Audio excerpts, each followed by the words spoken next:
श्री अकाल दोस्तों, मैं थोड़ा होस्ट ते दोस्त दलजीत अजरोहा।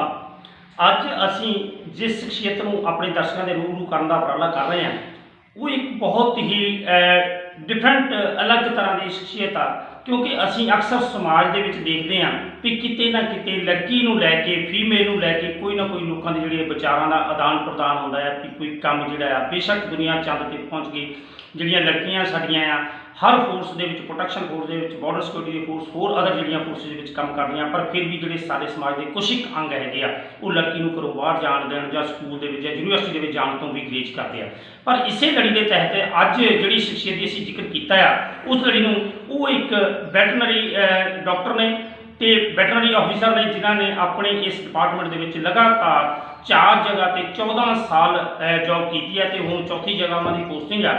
तो जिथे असीं उन्होंने इस शख्सियत बारे गल करांगे नाल दी नाल मैं अपने दर्शकों ते श्रोतियां नूं ये भी गल दस दियां भी ये एक वैटनरी डॉक्टर के कारण ही नहीं अपने श्रोतियां की कचहरी में उन्होंने एक अलग जोड़ा शौक अपने परिवार के नाल नाल अपनी ड्यूटी के नाल नाल एक होर उन्होंने बड़ा अहम शौक है जोड़ा लिखण का। जी लेखनी है लेखक अज अक्सर देखते हैं भी असीं लेखक आ लेखक को अपना टाइम चाहिए तो टाइम के नाल नाल फाइनैंशियली बिजी होना चाहिए तो होर जड़ियाँ बहुत जोड़े सोर्सिस जोड़े होने चाहिए। डॉक्टर प्रीत राणा जोड़ा मैं अपने दर्शकों को ये भी गल दस दें भी जोड़े डॉक्टर राणा प्रीत गिल जी है वो अपने ड्यूटी के नाल जी लेखनी का अपने परिवार के नाल भी अपने बच्चों का भी बहुत तरीके के नाल वधिया ढंग के नाल परिवार का पालन पोषण करते हैं। अज असीं इस इंट्रो तो बाद इस गुफ्तगू तो बाद जी असीं गलबात की है उन्होंने आपां उन्हां दे मुखारबिन तो उन्होंने सुनती अपने दर्शकों के कोल कोशिश कर रहे हैं कि डॉक्टर साहब अपने बारे अपनी लाइफ बारे अपनी ड्यूटी बारे तो नाल दी नाल जिहड़ा लिखण दे उहदे विच असीं अगले जिहड़ी गलबात करांगे उहदे विच करांगे। डॉक्टर राणा प्रीत गिल जी स्वागत है जी तुहाडा साडे चैनल ते जी। थैंक यू बहुत बहुत धन्यवाद जी, तो बहुत अच्छा लग रहा है तुहाडे नाल गलबात करके। डॉक्टर राणा प्रीत गिल जी असीं जिवें मैं दसी है एक समाज की गल की आ असीं सब तो पहला ये चाहुंदे हां इस वेले तुसीं बजवाड़ा जिला हुशियारपुर का पिंड बजवाड़ा जिथे वैटनरी हॉस्पिटल बतौर वैटनरी ऑफिसर ड्यूटी कर रहे हो अक्सर असीं देखते हैं जो तुसीं आपां जिहड़ी गुफ्तगू की है इस विचारां के आदान प्रदान तो पहलां ते तुसीं जिहड़ा ये अपने जिहड़े पशुओं की देखभाल जां एज ए डॉक्टर जाने हो तो लोगों के समाज के तुहानूं किहो जिहा जिहड़ा hungaरा मिलदा जां किहो जी कदी गलबात सुनी करी? देखो being doctor being veterinary doctor ते बीइंग लेडी बहुत अच्छा रिस्पॉन्स मिलता है। तो साढ़े महकमे दे विच पंजाब एनिमल हसबेंडरी डिपार्टमेंट दे विच इस वेले लड़कियां की तादाद बहुत ज़्यादा है। 2006 विच जदों मैं ज्वाइन किया सी उस टाइम के डिपार्टमेंट दे विच कुड़ियां बहुत घट सी डिपार्टमेंट दे विच। तो उस टाइम ते जो जिस स्टेशन ते मेरी पोस्टिंग सी उस स्टेशन ते लोगों को पता ही नहीं सीगा कि कुड़ी भी वैटनरी डॉक्टर हो सकती है। पर जिवें आपां गलबात पहला कर रहे थे कि पंजाब च हले भी इदां दे बहुत सारे एरिया जिथे लोगों को पता ही नहीं हैगा कि कुड़ियां भी एज वैटनरी डॉक्टर काम कर सकते, क्योंकि इस महकमे नूं या इस किते नूं खास करके पुरुष प्रधान समझा जाता है। पर मैनूं लगता है कि हुण जदों मैं अपने आप नूं एज फीमेल वैट इंट्रोड्यूस करदी हां लोकां दे नाल तो कोई लोकां नूं इन्ना ज़्यादा अचंभा नहीं हुंदा। तो हुण लोकां दे विच काफ़ी इस चीज़ नूं लैके अवेयरनैस है कि कुड़ियां जिहड़ियां इस प्रोफैशन दा बहुत अहम पार्ट ने। डॉक्टर राणा प्रीत गिल जी तुसीं सानूं अपने प्रोफैशन बारे दस्सिया, क्योंकि अक्सर साडी ये कोशिश होंदी है साडी चैनल की एक कोशिश होंदी है कि आपां अपने श्रोतियां दर्शकों की कचहरी दे विच वो लोग लैके जाइए जिहड़े समाज नूं एक वखरा करने की कोशिश करते हैं, समाज दे विच एक वखरा मकाम बनाउण की कोशिश करते हैं।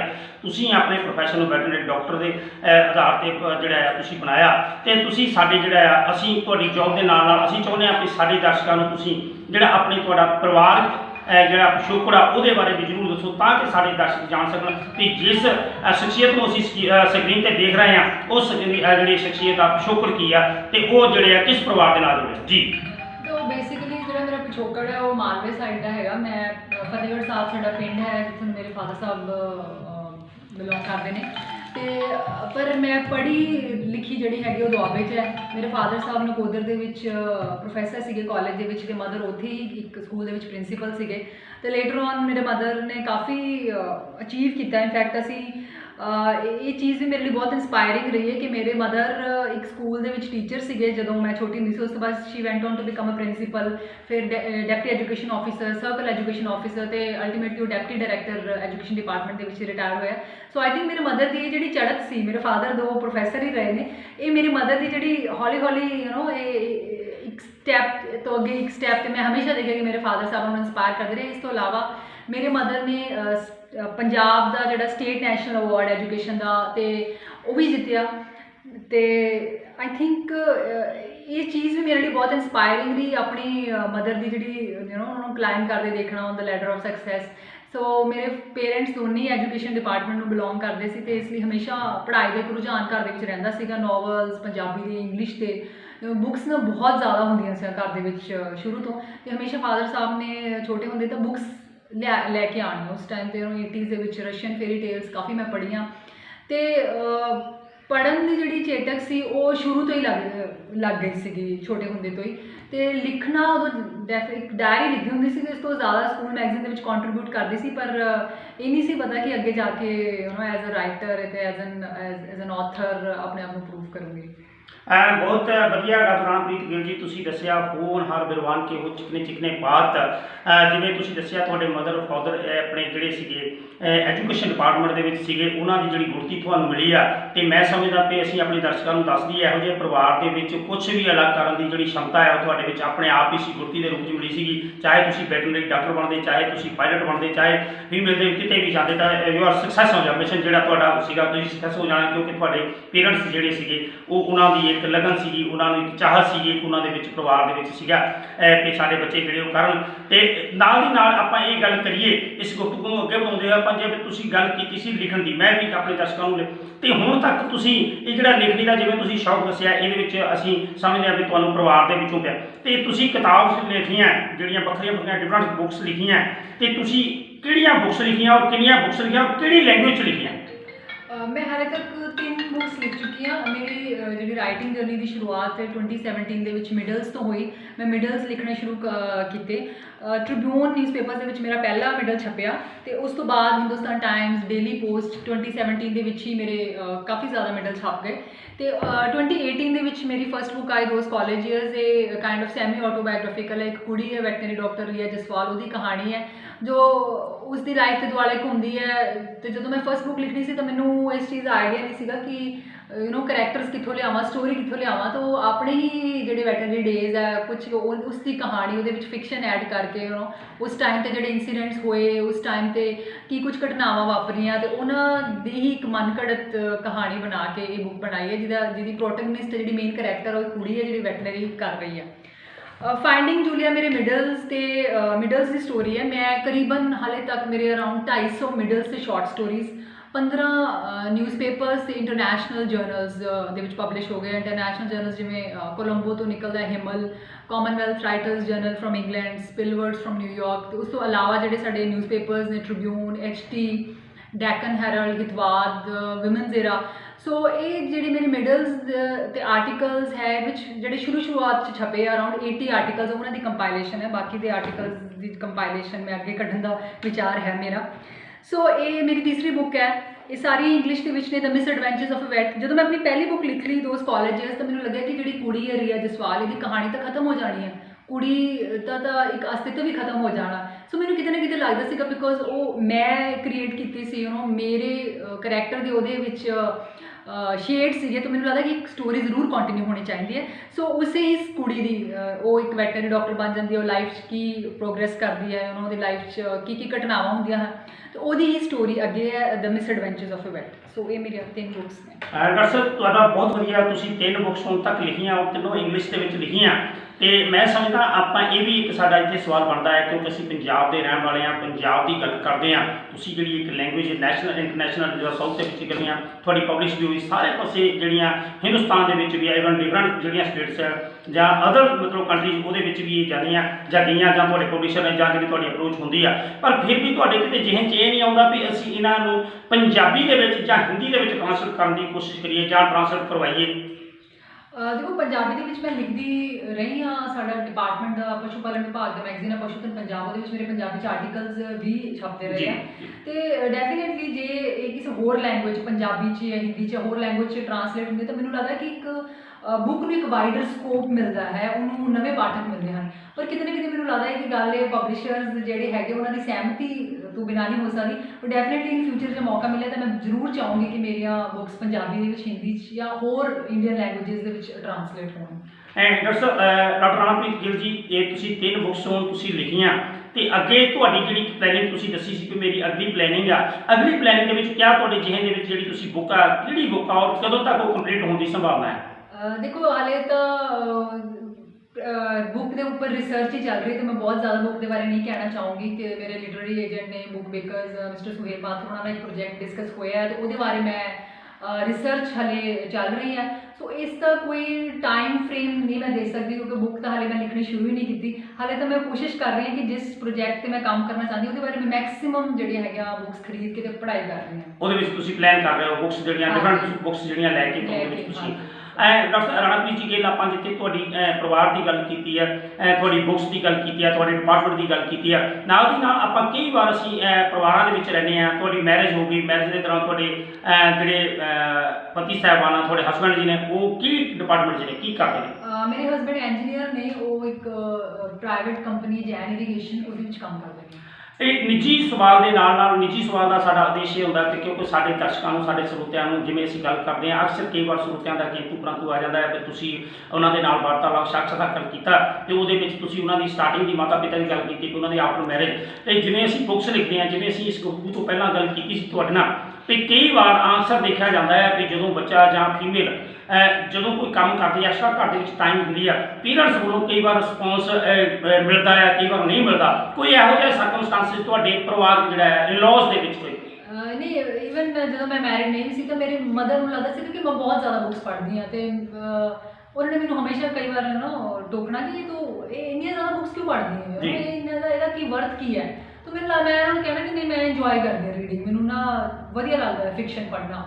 ਤੇ ਉਸ ਤੋਂ ਬਾਅਦ ਜਦੋਂ ਮੇਰੀ ਮੈਰਿਜ ਹੋ ਗਈ, ਉਸ ਤੋਂ ਬਾਅਦ ਵੀ ਮੈਂ ਕਈ ਵਾਰ ਬੁੱਕਸ ਪੜ੍ਹਨਾ, ਤੇ ਮੇਰੀ ਮਦਰ ਇਨ ਲਾਅ ਨੇ ਵੀ ਇੱਕ ਵਾਰ ਕਮੈਂਟ ਕੀਤਾ ਕਿ ਇੰਨੀਆਂ ਬੁੱਕਸ ਕਿਉਂ ਪੜ੍ਹਦੀ ਹੈ, ਕੀ ਇਹਦਾ ਫਾਇਦਾ ਹੈ। ਸੋ ਆਈ ਥਿੰਕ ਬੁੱਕਸ ਦੀ ਅਹਿਮੀਅਤ ਉਹੀ ਲੋਕ ਜਾਣ ਸਕਦੇ ਨੇ ਜਿਹੜੇ ਬਹੁਤ ਜ਼ਿਆਦਾ ਖਾਸ ਕਰ ਰੀਡਿੰਗ ਕਰਦੇ ਨੇ। तो मेरे मदर भी एजुकेशन डिपार्टमेंट ਦੇ ਵਿੱਚ ਰਹੇ ਨੇ, ਪਰ ਸਟਿਲ ਮੈਂ ਬਹੁਤ ਜ਼ਿਆਦਾ ਸ਼ੁਰੂ ਤੋਂ ਮੈਨੂੰ ਰੀਡਿੰਗ ਦਾ ਸ਼ੌਕ ਸੀ ਕਿ ਇੱਥੇ ਤੱਕ ਕਿ ਮੈਂ ਹੁਣ ਤਾਂ ਬਾਕੀ ਕੰਮਾਂ ਨੂੰ ਛੱਡ ਕੇ ਜਦੋਂ ਸਾਰੀ ਫੈਮਿਲੀ ਟੀਵੀ ਵਾਚ ਕਰ ਰਹੀ ਹੈ ਜਾਂ ਕੁਝ ਬੜਾ ਇੰਟਰਸਟਿੰਗ ਦੇਖ ਰਹੀ ਹੈ, ਤਾਂ ਮੇਰੇ ਡਾਟਰ ਨੂੰ ਵੀ ਕਈ ਵਾਰ ਮਹਿਸੂਸ ਹੁੰਦਾ ਕਿ ਸਾਰੇ ਇਕੱਠੇ ਬੈਠ ਕੇ ਗੱਲਾਂ ਕਰ ਰਹੇ ਹੈ ਜਾਂ ਗੱਪਾਂ ਮਾਰ ਰਹੇ ਨੇ, ਕਿ ਮੰਮਾ ਕੱਲ ਇੱਕ ਰੂਮ 'ਚ ਬੈਠ ਕੇ ਪੜ੍ਹ ਕਿਉਂ ਰਹੀ ਹੈ। ਸੋ ਕਿਤੇ ਨਾ ਕਿਤੇ ਇਹ ਗੱਲ ਆ ਜਾਂਦੀ ਹੈ। ਚਲੋ ਬਟ आई थिंक ये शौक की गल होंगी है। सो इदां दी गल्लां तो डेफिनेटली होंदियां रहिंदियां ने कि ज़्यादा टाइम अपने कमरे च रहिंदी है, कमरा बंद करके रखती है, बुक्स पढ़ती रहिंदी है। But I mean that's okay, तुसीं हौली हौली इस चीज़ नूं, इस मैंटैलिटी नूं एक्सैप्ट करना शुरू कर देना तो लोग भी समझ आते हैं कि नहीं ये चेता क्या पढ़न दी, इहनूं तुसीं छुड़ा नहीं सकते इस तो।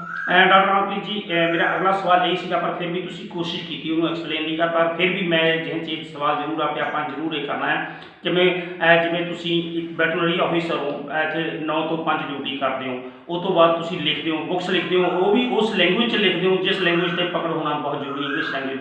उस तो बाद तुहाडे फैमिली में तुहाडी बेबी है, छोटी है, इन-लॉज ने, तुसीं ये सारे को किस तरह मैनेज करते हो?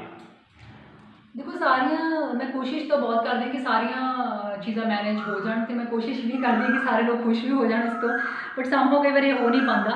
बट स्टिल देखो जॉब का लाइफ का एक बहुत बड़ा पार्ट है, तो मेरी बेटी मेरी प्रायोरिटी है डेफिनेटली। सो मैं जो अपना राइटिंग का काम है कोशिश करती कि मैं मॉर्निंग टाइम उठा, तो मेरी हमेशा कोशिश रहती कि मैं 3 बजे उठ के अपना जोड़ा हैगा जोड़ा राइटिंग तो रीडिंग का जोड़ा भी काम है वो कर लवां, क्योंकि उस तो बाद जॉब तो बाद जाते घर मेरी बेटी का होमवर्क होंगे, ऑनलाइन क्लासेस वो लगदियाँ, वो डाउट्स होंगे वो क्लीयर करने हैं। तो इस गल च मेरी बेटी वालों मैंने बहुत सपोर्ट मिलता है क्योंकि वो शी इज़ वेरी इंटैलीजेंट, वो अपना काम सारा मैनेज कर लेंदी, जो वो डाउट्स होंगे ने वो भी मेरे तक आते हैं। तो चलो फैमिली का तो किचन का काम भी मैनेज हो जाता, उसका भी मेरे तक भार नहीं पाया जाता। सो आई थिंक फैमिली सपोर्ट का बहुत फर्क पैंदा, तां सारी चीज़ां मैनेज हो जाती। डॉक्टर साहब एक लास्ट सवाल जो साडा आ भी तुसीं जिहड़ियां बुक्स लिखियां इन्हां बुक्स नूं लोकां तक, आवाम तक, पाठकां तक, श्रोतिਆਂ तक पहुँचाउण लई तुसीं अज तक किहड़ा उपराला कर चुके हो, प्रेस कॉन्फ्रेंस दे राहीं जां समागम आयोजन करके जां किसी पोलीटिकल शख्सियत का सहारा लैके किस तरह तुसीं इन्हां नूं लोकां तक पहुँचाउंदे? देखो हाँ जी डेफिनेटली मार्केटिंग जी बुक्स की बहुत इंपॉर्टेंट है, बिकॉज लोगों को पता ही नहीं लगेगा कि एक बुक तुसीं लिखी है तो वो ये डिसाइड किदा करनी थी। सब तो पहले तो पता होना चाहिए ना कि बुक लिखी गई है, उस बाद ये उन्होंने डिसीजन है कि वो बुक बाय करनी है या नहीं करनी। सो मेरा बिकॉज मैं मिडल्स लिखती रही हाँ, मेरे उसके कारण मैनू न्यूज़पेपर्स काफ़ी कवरेज जिन्हें अखबारों ने मैं लिखिया, Tribune, Hindustan Times, thanks to the editors कि मैनू उन्होंने 2012 ਦੇ ਵਿੱਚ ਜਦੋਂ ਵੀ ਮੈਂ ਕੋਈ ਨਾ ਕੋਈ ਸਮਾਗਮ ਕੀਤਾ, ਮੈਂ ਜਿੱਥੇ ਤੱਕ ਮੇਰੀ ਪੰਜਾਬ ਦੇ ਵਿੱਚ ਰੀਚ ਸੀ, ਜਲੰਧਰ, ਅੰਮ੍ਰਿਤਸਰ, ਲੁਧਿਆਣਾ, ਇਹਨਾਂ ਸ਼ਹਿਰਾਂ ਦੇ ਵਿੱਚ ਮੈਂ ਬੁੱਕਸ ਦੇ ਫੰਕਸ਼ਨਸ ਕੀਤੇ। ਫਿਰ ਉੱਥੋਂ ਦੀ ਪ੍ਰੈਸ ਨਾਲ ਕੰਟੈਕਟ ਕੀਤਾ ਤੇ ਉਸ ਜਿਹਨਾਂ ਅਖਬਾਰਾਂ 'ਚ ਮੈਂ ਲਿਖਦੀ ਰਹੀ ਹਾਂ, ਤੇ ਉਸ ਤੋਂ ਇਲਾਵਾ ਵੀ ਜਿਹੜੇ ਵਰਨੈਕੂਲਰ ਪੇਪਰ ਸੀ ਹਿੰਦੀ ਪੰਜਾਬੀ ਦੇ, ਉਹਨਾਂ ਦੇ ਵਿੱਚ ਵੀ ਮੈਨੂੰ ਕਵਰੇਜ ਮਿਲੀ। ਸੋ ਆਈ ਥਿੰਕ ਨਿਊਜ਼ਪੇਪਰਸ, ਬਿਕੋਜ਼ ਬਹੁਤ ਸਾਰੇ ਲੋਕ ਨਿਊਜ਼ਪੇਪਰਸ ਨਾਲ ਜੁੜੇ ਹੁੰਦੇ, ਨਿਊਜ਼ਪੇਪਰਸ ਪੜ੍ਹਦੇ ਆ ਰੋਜ਼। ਸੋ ਨਿਊਜ਼ਪੇਪਰਸ ਵਿੱਚ ਕਵਰੇਜ ਆਉਣ ਨਾਲ ਵੀ ਬਹੁਤ ਜਿਹੜਾ ਤੁਹਾਡਾ ਏਰੀਆ ਕਵਰ ਹੋ ਜਾਂਦਾ। ਤੇ ਇਸ ਤੋਂ ਇਲਾਵਾ ਸੋਸ਼ਲ ਮੀਡੀਆ 'ਤੇ ਮੇਰੇ ਨਾਲ ਬਹੁਤ ਸਾਰੇ ਲੋਕ ਕਨੈਕਟਡ ਹੈ, ਜਿਹੜੇ ਲੋਕ ਮੇਰੇ ਮਿਡਲਸ ਪੜ੍ਹਦੇ ਰਹੇ, ਉਹਨਾਂ ਨੇ ਮੇਰੀ ਬੁੱਕਸ ਖਰੀਦੀਆਂ ਤੇ ਮੈਨੂੰ ਐਪਰੀਸ਼ੀਏਟ ਵੀ ਕੀਤਾ। ਸੋ ਇੱਕ ਦੂਸਰਾ ਜ਼ਰੀਆ ਸੀਗਾ ਕਿ ਸੋਸ਼ਲ ਮੀਡੀਆ ਦੇ ਉੱਪਰ ਮੈਂ ਐਕਟਿਵ ਹਾਂ, ਤਾਂ ਉੱਥੇ ਮੈਂ ਆਪਣੀ ਬੁੱਕਸ ਨੂੰ ਪ੍ਰਮੋਟ ਕਰਦੀ ਰਹਿੰਦੀ ਹਾਂ। ਡਾਕਟਰ ਸਾਹਿਬ, ਆਪਾਂ ਡਾਕਟਰ ਰਾਣਾ ਸਿੰਘ ਗਿੱਲ ਜੀ, ਅਸੀਂ ਗੱਲ ਕਰਦੇ ਸੀ, ਤੁਹਾਡੇ ਨਾਲ ਵਾਰਤਾਲਾਪ ਕੀਤਾ, ਸਾਖਾਤ ਕੀਤਾ ਤੁਹਾਡੇ। ਅਸੀਂ ਕੋਈ ਇਹੋ ਜਿਹੀ ਗੱਲ ਜਿਹੜੀ ਅਸੀਂ ਤੁਹਾਡੇ ਪੁੱਛਣਾ ਰਹਿ ਗਏ ਤੇ ਤੁਸੀਂ ਉਹ ਗੱਲ ਸਾਡੇ ਦਰਸ਼ਕਾਂ ਨਾਲ, ਸਰੋਤਿਆਂ ਨਾਲ ਸਾਂਝੀ ਕਰਦੇ ਚਾਹੁੰਦੇ ਹੋ, ਤੇ ਉਹ ਜ਼ਰੂਰ ਤੁਸੀਂ ਜਿਹੜੀ ਸਾਡੇ ਸਰੋਤਿਆਂ ਨਾਲ। ਮੈਨੂੰ ਹਮੇਸ਼ਾ ਪੁੱਛਿਆ ਜਾਂਦਾ ਹੈ ਅਬਾਊਟ ਵੂਮਨ ਐਮਪਾਵਰਮੈਂਟ, ਤੇ ਤੁਸੀਂ ਕੁੜੀਆਂ ਨੂੰ ਕੀ ਮੈਸੇਜ ਦੇਣਾ ਚਾਹੋਗੇ, ਤੁਸੀਂ ਉਹ ਪੁੱਛਿਆ ਨਹੀਂ, ਚਲੋ ਮੈਂ ਉਹ ਕਹਿ ਦਿੰਦੀ ਹਾਂ। ਸੋ ਮੈਨੂੰ ਇਹ ਲੱਗਦਾ ਕਿ ਡੈਫੀਨੇਟਲੀ ਘਰ ਦਾ ਸਪੋਰਟ ਸੀਗਾ, ਹਮੇਸ਼ਾ ਫੈਮਿਲੀ ਨੇ ਸਪੋਰਟ ਕੀਤਾ, ਬਟ ਸਮਹਾਉ ਮੈਨੂੰ ਲੱਗਦਾ ਕਿ ਜੇ ਤੁਸੀਂ ਲਾਈਫ ਦੇ ਵਿੱਚ ਕੁਝ ਕਰਨਾ ਹੈ ਤਾਂ ਇੱਕ ਇੰਟਰਨਲ ਡਿਟਰਮੀਨੇਸ਼ਨ, ਮੈਂ ਨਾ 4 Ds ਉਹਨਾਂ ਨੂੰ ਕਹਿੰਦੀ ਹਾਂ, ਤੇ ਮੈਂ ਹਮੇਸ਼ਾ ਇਹ ਚੀਜ਼ ਮੈਮੋਰਾਈਜ਼ ਕਰਦੀ ਰਹਿੰਦੀ ਹਾਂ, ਡਿਟਰਮੀਨੇਸ਼ਨ, ਡਿਵੋਸ਼ਨ, ਡੈਡੀਕੇਸ਼ਨ, ਡਿਸਿਪਲਿਨ। ਤੇ ਮੈਨੂੰ ਲੱਗਦਾ ਕਿ ਜੇ ਤੁਸੀਂ ਲਾਈਫ ਕੁਝ ਅਚੀਵ ਕਰਨਾ ਤਾਂ ਇਹ ਚਾਰੇ ਚੀਜ਼ਾਂ ਹੋਣੀਆਂ ਤੁਹਾਡੇ 'ਚ ਬਹੁਤ ਜ਼ਰੂਰੀ ਹੈ। ਤੇ ਇਨਫੈਕਟ ਜੇ ਤੁਹਾਡੇ 'ਚ ਨਹੀਂ ਵੀ ਹੈ ਤਾਂ ਤੁਸੀਂ ਇਨਕਲਕੇਟ ਕਰ ਸਕਦੇ ਹੋ, ਤੁਸੀਂ ਆਪਣੇ ਆਪ 'ਚ ਕਰ ਸਕਦੇ ਹੋ। ਸੋ ਮੇਰਾ ਆਪਣੇ ਆਪ ਨੂੰ ਕਈ ਦਿਨ ਇੱਦਾਂ ਦੇ ਹੁੰਦੇ ਜਿਸ ਦਿਨ ਉਹਨਾਂ ਆਊਟਪੁੱਟ ਲੱਗਦਾ ਕਿ ਨਹੀਂ ਹੈਗਾ ਜਿੰਨਾ ਜੋ ਤੁਸੀਂ ਚਾਹੁੰਦੇ ਸੀ। ਜੇ ਮੈਂ ਸੋਚਦੀ ਹਾਂ ਕਿ ਮੈਂ 100 ਪੇਜਸ ਪੜ੍ਹਨੇ ਸੀ ਤਾਂ 100 ਨਹੀਂ ਪੜ੍ਹੇ ਗਏ, ਥੋੜ੍ਹੇ ਘੱਟ ਪੜ੍ਹੇ ਗਏ। ਸੋ ਆਪਣੇ ਆਪ ਨੂੰ ਮੋਟੀਵੇਟ ਕਰਨ ਲਈ ਮੈਂ ਕੌਨਸਟੈਂਟਲੀ ਆਪਣੇ ਆਪ ਨੂੰ ਕਹਿੰਦੀ ਰਹਿੰਦੀ ਕਿ ਨਹੀਂ, ਮੈਂ ਇਹ ਚੀਜ਼ ਕਰਨੀ ਹੈ, I have to do this. So ਮੈਨੂੰ ਲੱਗਦਾ ਕਿ ਲਾਈਫ 'ਚ ਕੁਝ ਵੀ ਅਚੀਵ ਕਰਨ ਲਈ ਤੁਹਾਨੂੰ ਸਭ ਤੋਂ ਪਹਿਲਾਂ ਮਿਹਨਤ ਕਰਨੀ ਬਹੁਤ ਜ਼ਰੂਰੀ ਹੈ, ਉਸ ਪਰ ਡਿਸਿਪਲਿਨ ਹੋਣਾ ਬਹੁਤ ਜ਼ਰੂਰੀ ਹੈ। ਜਿਹੜਾ ਤੁਸੀਂ ਏਮ ਰੱਖਿਆ ਉਹਦੇ 'ਚ ਕੌਨਸਟੈਂਟਲੀ ਤੁਸੀਂ ਵਰਕ ਕਰੀ ਜਾਓ। ਈਵਨ ਜੇ ਤੁਸੀਂ ਛੋਟੇ ਛੋਟੇ ਸਟੈਪਸ ਵੀ ਲੈ ਰਹੇ ਹੋ ਤਾਂ keep on moving in the positive direction. ਕਿਉਂ ਅੱਜ ਕੱਲ੍ਹ ਦਾ ਜਿਹੜਾ ਟਾਈਮ ਹੈ ਕਰੋਨਾ ਕਰਕੇ ਲੋਕਾਂ ਦੀ ਲਾਈਫ 'ਚ ਇੱਕ ਤਰ੍ਹਾਂ ਦੀ ਨੈਗੇਟਿਵਿਟੀ ਜੀ ਆ ਗਈ ਹੈ, ਬਿਕੋਜ਼ ਲਾਈਫ ਕਿਤੇ ਜ਼ਿਆਦਾ ਖੜੀ ਜੀ ਹੋ ਗਈ ਹੈ। ਕਈ ਲੋਕਾਂ ਦੀ ਜੌਬਸ ਚਲੀ ਗਈਆਂ, ਕਈ ਲੋਕਾਂ ਦੀ ਸੈਲਰੀ ਕੱਟਸ ਲੱਗ ਗਏ ਆ। ਸੋ ਮੈਨੂੰ ਲੱਗਦਾ ਕਿ ਇਸ ਟਾਈਮ 'ਤੇ ਖਾਸ ਕਰ ਆਪਣੇ ਆਪ ਨੂੰ ਪੋਜ਼ੀਟਿਵ ਅਤੇ ਮੋਟੀਵੇਟਡ ਰੱਖਣਾ ਬਹੁਤ ਜ਼ਰੂਰੀ ਹੈ। ਅਤੇ ਉਸ ਤੋਂ ਬਾਅਦ ਜਦੋਂ ਤੁਸੀਂ ਵਰਕ ਕਰਦੇ ਹੋ ਤਾਂ ਲਾਈਫ 'ਚ ਵਧੀਆ ਚੀਜ਼ਾਂ ਹੋਣ ਲੱਗ ਪੈਂਦੀਆਂ ਨੇ ਜੇ ਤੁਸੀਂ ਇੱਕ ਪੋਜ਼ੀਟਿਵ ਐਟੀਟਿਊਡ ਰੱਖਦੇ ਹੋ। ਡਾਕਟਰ ਸਾਹਿਬ, ਤੁਸੀਂ ਬਹੁਤ ਵਧੀਆ ਸਾਡੇ ਨਾਲ ਗੱਲਬਾਤ ਕੀਤੀ। 4D ਦੀ ਜਿਹੜੀ ਤੁਸੀਂ ਆਪਣੇ ਵੱਲੋਂ ਤੁਸੀਂ ਜੋ ਆਪ ਮੰਨਦੇ ਹੋ 4D ਜਿਹੜੇ ਡਿਫਾਈਨ ਕਰਨ ਦੀ ਕੋਸ਼ਿਸ਼ ਕੀਤੀ ਹੈ। ਤੁਸੀਂ ਗੱਲ ਕੀਤੀ ਸੀ ਲੜਕੀਆਂ ਨੂੰ ਮੈਸੇਜ ਦੇਣ ਦੀ। ਮੇਰਾ ਇਹ ਸਵਾਲ ਸੀਗਾ ਵੀ ਤੁਸੀਂ ਜਿਹੜਾ ਹੈ ਕੋਈ ਅਸੀਂ ਵਿਸਰ ਗਏ, ਅਸੀਂ ਭੁੱਲ ਗਏ ਤੁਹਾਡੇ ਰਿਗਾਰਡਿੰਗ, ਤੁਹਾਡੇ ਡਿਪਾਰਟਮੈਂਟ ਦੇ, ਤੁਹਾਡੀ ਇਹਦੇ ਰਿਗਾਰਡਿੰਗ ਗੱਲ ਕਰਨਾ। ਇਹ ਜਿਹੜੀ ਲਾਸਟ ਦੀ ਗੱਲ ਹੁੰਦੀ ਹੈ ਕੀ ਮੈਸੇਜ ਦੇਣਾ ਚਾਹੁੰਦੇ ਉਹ ਲਾਸਟ ਕੁਐਸਚਨ ਦੇ ਵਿੱਚ ਆਉਣਾ ਸੀਗਾ। ਤੁਹਾਡਾ ਬਹੁਤ ਬਹੁਤ ਧੰਨਵਾਦ ਜੀ, ਤੁਸੀਂ ਗੱਲ ਕੀਤੀ ਆ। ਮੇਰਾ ਫਿਰ ਆਪ ਜੀ ਨੂੰ ਇਹ ਹੈ ਵੀ ਜਿਹੜੀ ਤੁਸੀਂ ਡਿਪਾਰਟਮੈਂਟ ਦੀ ਗੱਲ ਕਰਦੇ ਹੋ, ਵੈਟਰਨਰੀ ਡਾਕਟਰ ਦੀ ਗੱਲ ਕਰਦੇ ਹੋ, ਵੈਟਰਨਰੀ ਆਫਿਸਰ ਦੀ ਗੱਲ ਕਰਦੇ ਹੋ, ਅੱਜ ਕੋਵਿਡ-19 ਦੀ ਗੱਲ ਕੀਤੀ ਹੈ। ਕੋਵਿਡ-19 ਪਿਛਲੇ 4 ਮਹੀਨੇ ਤੋਂ ਲੋਕ ਭੁਗਦੇ ਆ, ਤਰਾਸਦੀ ਭੁਗਦੇ ਆ, ਬਹੁਤ ਦੀ ਸੈਲਰੀਜ਼ ਕੱਟ ਲੱਗ ਗਿਆ, ਬਹੁਤ ਦੀ ਜੌਬਸ ਚਲੀ ਗਈ ਆ, ਬਹੁਤ ਜ਼ਿਆਦਾ ਸਮਾਜ ਦੇ ਹਰ ਵਰਗ ਨੂੰ ਪ੍ਰੋਬਲਮ ਹੋਈ ਆ। ਅਤੇ ਇਹ ਜਿਹੜੀਆਂ ਚੀਜ਼ਾਂ ਆ, ਇਹਨਾਂ ਗੱਲਾਂ ਨੂੰ, ਇਹਨਾਂ ਮੁਸ਼ਕਲਾਤ ਨੂੰ ਲੈ ਕੇ ਅਸੀਂ ਜਿਹੜਾ ਆ ਵਿਚਾਰ ਵਟਾਂਦਰਾ ਕਰਦੇ ਹਾਂ। ਤੁਸੀਂ ਜਿਹੜਾ ਮੈਸੇਜ ਸਾਡੇ ਬਿਨਾਂ ਕਹੇ ਤੋਂ ਜਿਹੜਾ ਤੁਸੀਂ 4D ਦਾ ਐਕਸਪਲੇਨ ਕਰਕੇ ਕੀਤਾ, ਮੈਂ ਆਪਣੇ ਦਰਸ਼ਕਾਂ ਨੂੰ ਆਪਣੇ ਚੈਨਲ ਦੇ ਮਾਧਿਅਮ ਰਾਹੀਂ ਕਹੂੰਗਾ ਜਿਹੜਾ ਡਾਕਟਰ ਰਾਣਾਪ੍ਰੀਤ ਗਿੱਲ ਵੱਲੋਂ 4D ਨੂੰ ਐਕਸਪਲੇਨ ਕੀਤਾ ਗਿਆ, ਉਹਨੂੰ ਇਕੱਲੇ ਇਕੱਲੇ ਕਰਕੇ ਅਕਸ਼ਰ ਦੱਸਿਆ ਗਿਆ, ਉੱਤੇ ਜ਼ਰੂਰ ਗੌਰ ਕਰਨ ਅਤੇ ਉਹਨੂੰ 'ਤੇ ਅਮਲ ਕਰਨ ਦੀ ਕੋਸ਼ਿਸ਼ ਕਰਨ। ਕਿਉਂਕਿ ਸਮਾਜ ਦੇ ਵਿੱਚ ਇਹ ਜ਼ਰੂਰੀ ਨਹੀਂ ਹੁੰਦਾ ਵੀ ਸਾਨੂੰ ਜਿਹੜਾ ਹੈ ਕਿਸੇ ਵਿਅਕਤੀ ਵਿਸ਼ੇਸ਼ ਨੇ ਉਪਦੇਸ਼ ਦੇਣਾ ਜਾਂ ਸਾਨੂੰ ਸਿੱਖਿਆ ਦੇਣੀ ਹੈ। ਸਿੱਖਿਆ ਲੈਣ ਲਈ ਸਾਨੂੰ ਕਿਸੇ ਉਮਰ ਦਾ ਤਕਾਜ਼ੇ ਦੀ ਲੋੜ ਨਹੀਂ ਹੁੰਦੀ ਹੈ। ਕੋਈ ਸਿੱਖਿਆ ਸਾਨੂੰ ਕੋਈ ਵੀ ਵਿਅਕਤੀ ਜਿਹਦਾ ਕੋਈ ਐਕਸਪੀਰੀਅੰਸ ਆ, ਅਨੁਭਵ ਹੈ, ਉਹ ਦੇ ਸਕਦਾ ਹੈ। ਬਹੁਤ ਬਹੁਤ ਧੰਨਵਾਦ ਡਾਕਟਰ ਰਾਣਾਪ੍ਰੀਤ ਗਿੱਲ ਜੀ, ਤੁਸੀਂ ਸਾਡੇ ਨਾਲ ਗੱਲ ਕੀਤੀ। ਅਸੀਂ ਕੋਸ਼ਿਸ਼ ਕਰਾਂਗੇ ਆਪਣੇ ਚੈਨਲ ਦੇ ਮਾਧਿਅਮ ਦੇ ਰਾਹੀਂ ਜਿਹੜੀ ਤੁਹਾਡੇ ਨਾਲ ਗੱਲਬਾਤ ਕੀਤੀ ਆ ਆਵਾਮ ਤੱਕ, ਲੋਕਾਂ ਤੱਕ ਪਹੁੰਚਾਈਏ। ਹੁਸ਼ਿਆਰਪੁਰ ਤੋਂ ਦਲਜੀਤ ਅਜਲੋਹਾ। Thank you.